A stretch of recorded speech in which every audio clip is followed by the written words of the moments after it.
Oke, baik, terima kasih atas waktu dan kesempatan yang diberikan kepada saya.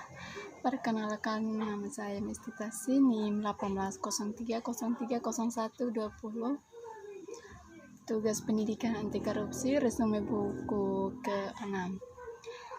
Di sini pertama itu wawasan perilaku untuk publik integritas. Sistem integrasi publik bertujuan untuk menghasilkan keputusan oleh pejabat publik yang sejalan dengan kepentingan umum. Akibatnya banyak kebijakan integritas berupaya secara langsung maupun tidak langsung membimbing dan mengatur pilihan atau perilaku manusia. Terlepas dari ini, perilaku publik integritas masih diabaikan dalam pembuatan kebijakan. Peneliti di berbagai bidang ilmiah, bidang yang termasuk psikologi, ilmu saraf, sosiologi, dan ekonomi pada manusia yang kognisi dan perilaku yang telah menghasilkan temuan yang menawarkan pelajaran berharga dan berupa perspektif. Akibatnya para pembuat kebijakan di seluruh dunia semakin menerapkan perilaku wawasan tentang area lain dari kebijakan publik.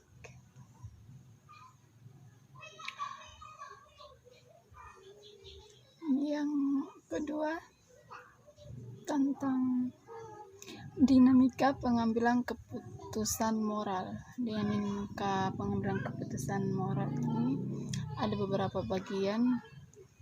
Yang pertama tentang pilihan moral. Baik, yang kita ketahui bahwa kebijakan integrat seringkali didasarkan pada pemahaman bahwa orang yang akan mengeksploitasi peluang untuk melakukan kesalahan setiap kali keuntungannya bernilai risiko berpotensi negatif terhadap konsekuensi.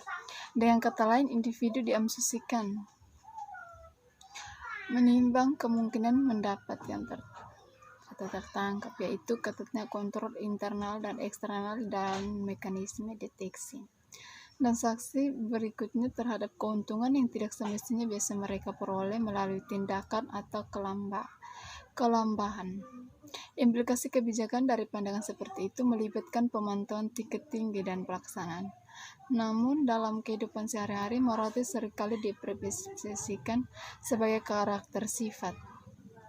Ketika dihadapkan pada pilihan terkait integritas, diasumsikan bahwa seseorang akan melakukannya dengan berkonotasi dengan nilai-nilai pribadinya dan bertindak sesuai dengan nilai-nilai itu. Yang pertama tadi, pilihan moral. Wawasan perilaku membuat kasus untuk kebijakan integritas didasarkan pada pemahaman bahwa bahkan pembuatan keputusan yang bermaksud baik terkadang gagal membuat pilihan etis kesalahan terbaik dan dapat bekerja untuk mencegah kekurangan etika ini. Memahami siapa saja melakukan kesalahan, di mana situasi seperti apa yang sering menentukan jenis pencegahan yang digunakan. Namun pelanggaran tidak selalu merupakan keputusan yang disengaja atau tindakan berdasarkan untuk menyimbangkan pilihan moral mereka dengan terus-menerus dan membandingkan arus mereka persepsi diri moral dengan titik acuan moral mereka sendiri. Titik acuan moral melalui tingkat integrasi yang dianggap individu dapat diterima secara moral untuk dirinya sendiri. Jika mereka menemukan bahwa tindakan mereka selalu menyimpan dari titik referensi pribadi mereka sementara mereka atau orang lain mungkin membiarkan diri mereka bertindak lebih egois. Kesimpulan utama itu berikut dapat diambil dari penelitian perilaku. Yaitu yang pertama, mayoritas orang mengikuti pedoman moral. Yang kedua, tidak ada yang suka kehilangan. Yang ketiga, orang tidak suka dihadapkan pada perilaku tidak etis mereka sendiri. Kekuatan instruksi ini motivasi tergantung pada identitas moral individu. Norma sosial yang berlaku dan lainnya tidak buruk seringkali menghasilkan keinginan di pihak individu untuk melakukan tindakan altruisme atau pembersihan. Sebaliknya, melakukan sesuatu yang baik dapat menghasilkan perasaan marah atas perilaku curang atau egois. Proses keseimbangan moral ini seringkali tidak disadari. Misalnya seorang mungkin memberikan sumbangan untuk amal, menghilangkan perasaan bersalah tanpa sepenuhnya menyadari hal ini.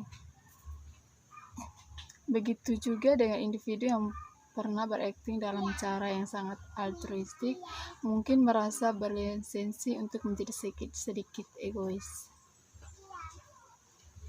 Faktor luar dan dari bervariasi antara orang-orang dan lintas situasi dan keadaan.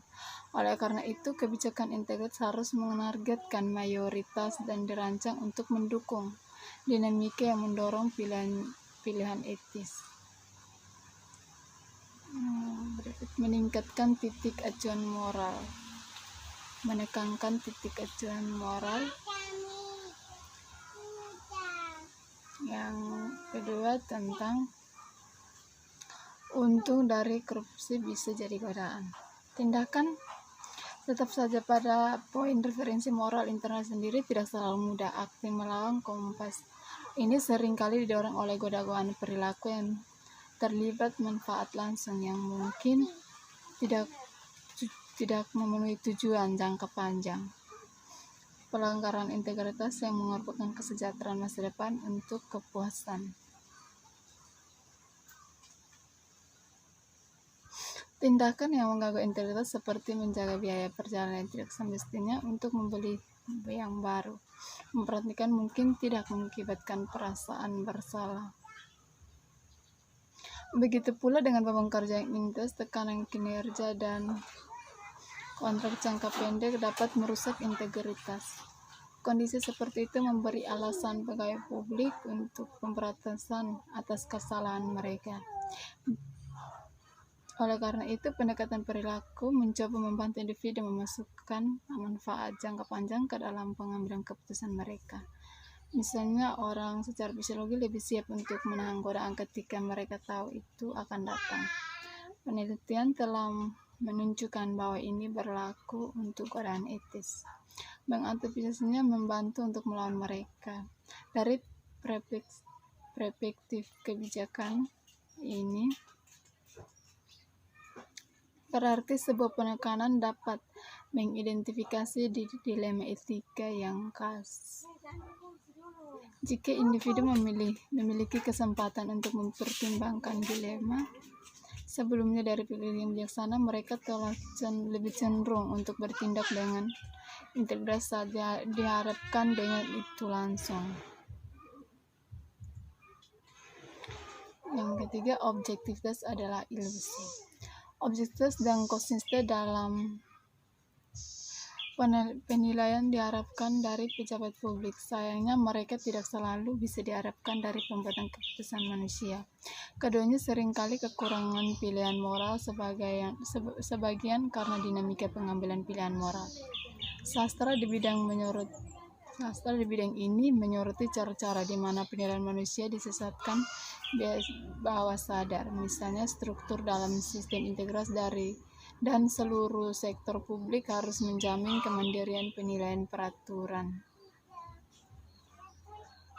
Meski ada insentif untuk bersikap objektif, kedua kelompok memberikan interpretasi yang sangat berbeda dari penyelesaian yang adil. Walaupun partisipan tidak memiliki minat nyata dalam kasus ini dan hanya mengadopsi hipotesis baik tergugat atau penggugat, biasanya penilaian mereka juga terhadap diri sendiri sebuah kelompok. Berikut pembenaran membuka ruang gerak moral. Ada beberapa itu eufemisme linguistik, metafora buku besar, penolakan atau korban, legalitas, pengantin uang tunai, membuat ulang keputusan itu sebagai keputusan ekonomi, orang lain melakukannya, semua orang melakukannya. Yang berikut, korupsi seringkali seperti kejahatan tanpa korban. Dan yang terakhir, ajaran untuk memperkuat integritas dalam pilihan moral. Individu membuat jenis pilihan yang tidak etis dan dalam banyak kasus bahkan mungkin tidak menyadari melakukan itu. Mempertimbangkan dinamika utama yang berdampak pada pilihan moral memungkinkan publik kebijakan itu dipikirkan kembali dengan cara yang mendukung pengambilan keputusan moral, dan memperkuat integritas. Bab yang terakhir tentang integritas dalam konteks interaksi sosial. Pilihan moral tidak diambil secara terpisah. Keputusan manusia seringkali didorong oleh motif sosial seperti loyalitas, membangun kepercayaan, membalas budi, atau membantu seseorang secara di situasi yang rumit. Dalam integritas dalam konteks interaksi ada terbagi atas dua, yaitu transparansi bukanlah tujuan itu sendiri, dan peran timbal balik untuk integritas.